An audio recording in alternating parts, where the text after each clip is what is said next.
የህልሞን ቤት በሲኤምሲ እውን ያድርጉ። ውበትና ምቾትን በአንድ ላይ ከድሪም ቢልደርስ ሪል ስቴት በከተማዋ ተመራጭ በሆነችው ሲኤምሲ የተባበሩት ኮምፓውንድ አፓርትመንቶችን ለሽያጭ አቅርበናል። ሙሉ ክፍያ ለሚከፍሉ የ30 በመቶ ታላቅ ቅናሽ አዘጋጅተናል። የ10 በመቶ ቅድመ ክፍያና የ50 በመቶ የባንክ ብድር ማመቻችተናል። ባለ አንድ መኝታ 73 ካሬ በ720 ሺህ ብር ቅድመ ክፍያ ወይንም በ30 በመቶ ቅናሽ በ5.3 ሚሊዮን ብር ጠቅላላ ክፍያ።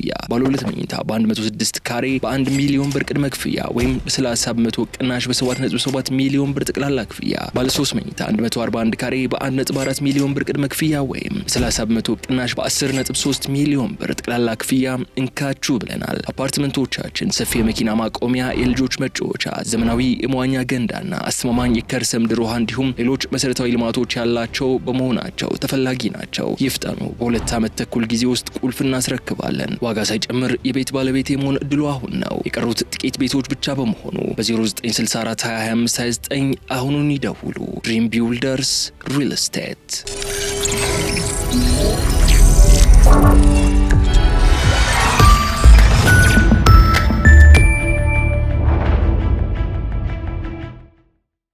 ጤና ይስጥልኝ።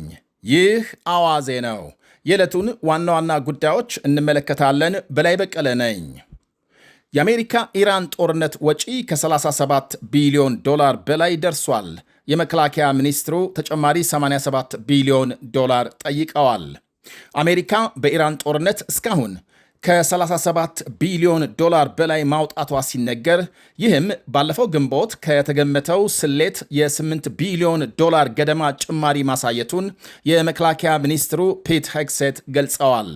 ሚኒስትሩ ለአሜሪካ ሴኔት በሰጡት ቃል ሕግ አውጪዎች ለፔንታጎን ተጨማሪ 87 ቢሊዮን ዶላር አስቸኳይ በጀት እንዲያጸድቁ የጠየቁ ሲሆን ከዚህ ውስጥ 67 ቢሊዮን ዶላሩ ቀጥታ በመካከለኛው ምስራቅ ለሚካሄዱ ወታደራዊ እንቅስቃሴዎች የሚውል መሆኑን አስረድተዋል።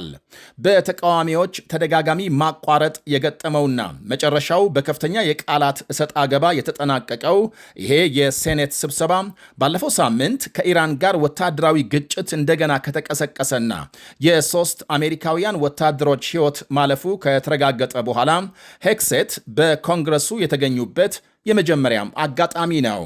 የትራምፕ አስተዳደር ባለፈው ሚያዝያ ለቀጣዩ የበጀት ዓመት ለመከላከያ 1.5 ትሪሊዮን ዶላር እንዲመደብ ለኮንግረስ ጥያቄ አቅርቦ የነበረ ሲሆን ይህም በዘመናዊው የአሜሪካ ታሪክ ከፍተኛው የመከላከያ በጀት አድርጎታል። አሜሪካም በኢራን ላይ ለ11 ተከታታይ ቀናት የአየር ድብደባ ያካሄደች ሲሆን ኢራን በበኩሏም በመካከለኛው ምስራቅ በሚገኙ የአሜሪካና አጋሮቿ ኢላማዎች ላይ የመልሶ ጥቃት ስትሰነዝር ቆይታለች። የመከላከያ ሚኒስትር ሄግሴት ምስክርነታቸውን ሲጀምሩ የምንኖርበት ዓለም አደገኛ ነው ካሉ በኋላ አሁን ያለው ሁኔታ ፈጣንና ደፋር እርምጃ ያስፈልገዋል ሲሉ አክለዋል። የተጠየቀው ተጨማሪ በጀት በአስቸኳይ እንደሚያስፈልግ ጭምር አክለውም የሚመደበው እያንዳንዱ ዶላር የአሜሪካንን ወታደራዊ ኃይል በቀጥታ የማጥቃት አቅም ለመገንባትና በጥንካሬ ላይ የተመሰረተ ሰላምን ለማስፈን እንደሚውል ገልጸዋል። የበጀት እጥረት ከተከሰተ የወታደሮች ስልጠና እንደሚቋረጥ በመግለጽ ለችግሩ የቀደሙትን የፕሬዝዳንት ጆ ባይደንን አስተዳደር ወቅሰዋል። በኮሚቴው ከፍተኛዋ የዲሞክራቶች ተወካይ ፓቲ ሙሬይ የቀረበው የበጀት ጥያቄ ምንም አይነት አሳማኝ ምክንያት የለውም በማለት ተቃውመዋል።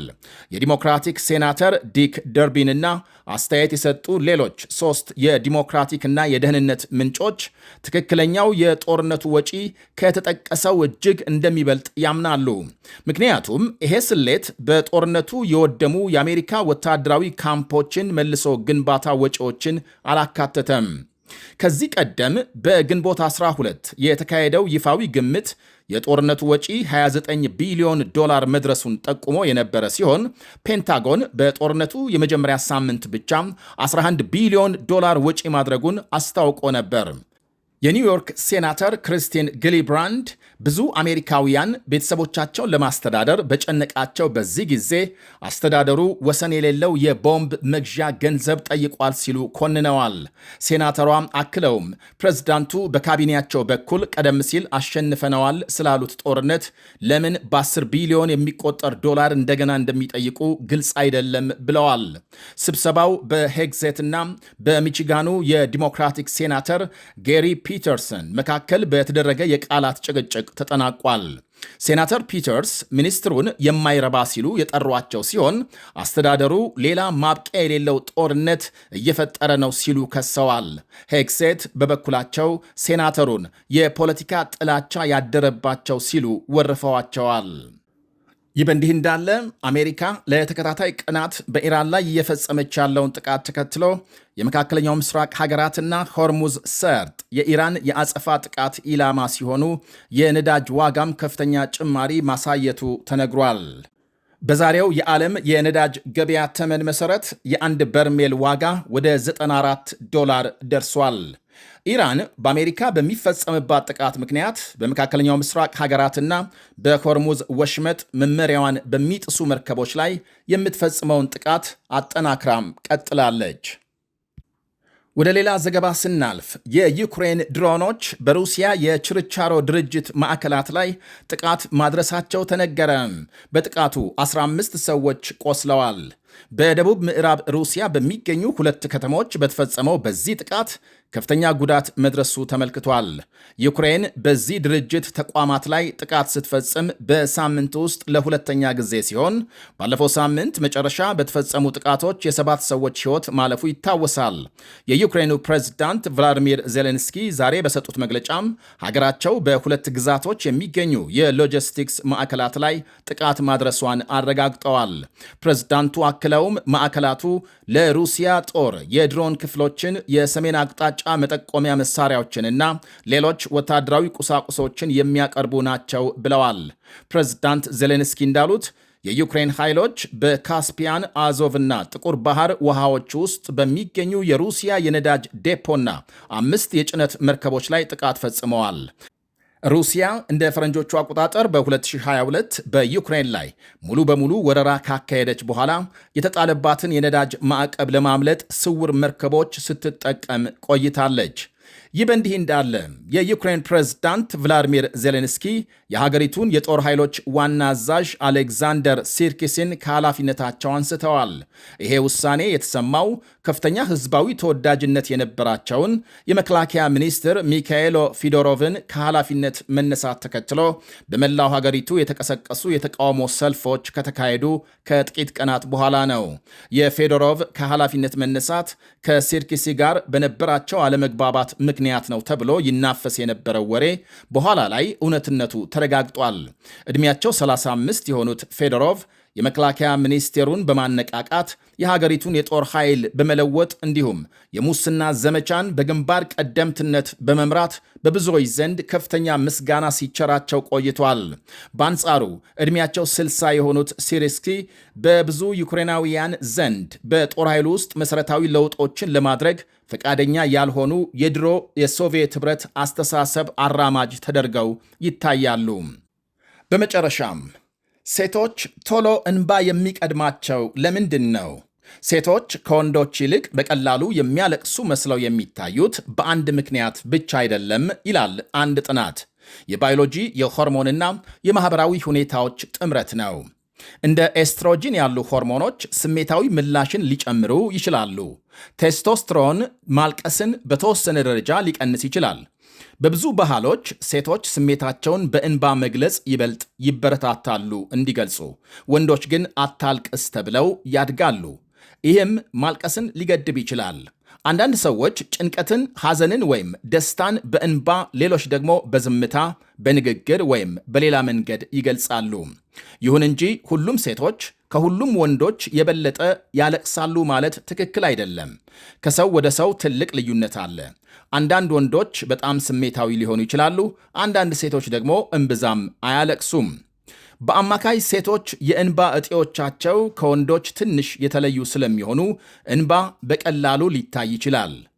በወር አበባ ዑደት፣ በእርግዝና ወይም ከወሊድ በኋላም የሆርሞን ለውጦች ስሜት ሊጠናከሩ ይችላሉ። ለብዙ ሰዎች ማልቀስ የውስጥ ጭንቀትን ለማስታገስ የሚረዳ ተፈጥሯዊ ሂደት ሲሆን ከማልቀስ በኋላ ብዙ ሰዎች የተሻለ ስሜት እንደሚሰማቸው ይናገራሉ። ወንዶችም በሐዘን፣ በደስታ፣ በከባድ ጭንቀት ወይም በሌሎች ጠንካራ ስሜቶች ያለቅሳሉ። ነገር ግን በብዙ ማህበረሰቦች ውስጥ ይህን እንዳያሳዩ ጫና ይኖርባቸዋል። አንዳንድ ጥናቶች በአማካይ ሴቶች ከወንዶች ይልቅ ብዙ ጊዜ እንደሚያለቅሱ ያሳያሉ። ግን ይሄ በአማካይ ነው። በግለሰብ ደረጃ ግን ልዩነቱ በጣም ትልቅ ሊሆን ይችላል። አንዳንድ ወንዶች ከብዙ ሴቶች የበለጠ ሊያለቅሱ ይችላሉ።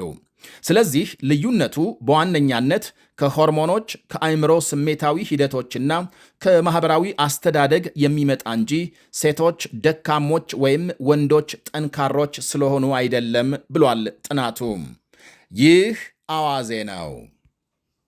የህልሞን ቤት በሲኤምሲ እውን ያድርጉ። ውበትና ምቾትን በአንድ ላይ ከድሪም ቢውልደርስ ሪል ስቴት በከተማዋ ተመራጭ በሆነችው ሲኤምሲ የተባበሩት ኮምፓውንድ አፓርትመንቶችን ለሽያጭ አቅርበናል። ሙሉ ክፍያ ለሚከፍሉ የ30 በመቶ ታላቅ ቅናሽ አዘጋጅተናል። የ10 በመቶ ቅድመ ክፍያና የ50 በመቶ የባንክ ብድር ማመቻችተናል። ባለ አንድ መኝታ 73 ካሬ በ720 ሺህ ብር ቅድመ ክፍያ ወይንም በ30 በመቶ ቅናሽ በ5.3 ሚሊዮን ብር ጠቅላላ ክፍያ። ባለ ሁለት መኝታ በ106 ካሬ በ1 ሚሊዮን ብር ቅድመ ክፍያ ወይም በ30 በመቶ ቅናሽ በ7.7 ሚሊዮን ብር ጠቅላላ ክፍያ። ባለ 3 መኝታ 141 ካሬ በ1.4 ሚሊዮን ብር ቅድመ ክፍያ ወይም በ30 በመቶ ቅናሽ በ10.3 ሚሊዮን ብር ጠቅላላ ክፍያ እንካችሁ ብለናል። አፓርትመንቶቻችን ሰፊ የመኪና ማቆሚያ፣ የልጆች መጫወቻ፣ ዘመናዊ የመዋኛ ገንዳና አስተማማኝ የከርሰ ምድር ውሃ እንዲሁም ሌሎች መሰረታዊ ልማቶች ያላቸው በመሆናቸው ተፈላጊ ናቸው። ይፍጠኑ። በ2 ዓመት ተኩል ጊዜ ውስጥ ቁልፍ እናስረክባለን። ዋጋ ሳይጨምር የቤት ባለቤት የመሆን እድሉ አሁን ነው። የቀሩት ጥቂት ቤቶች ብቻ በመሆኑ በ0964 2025 29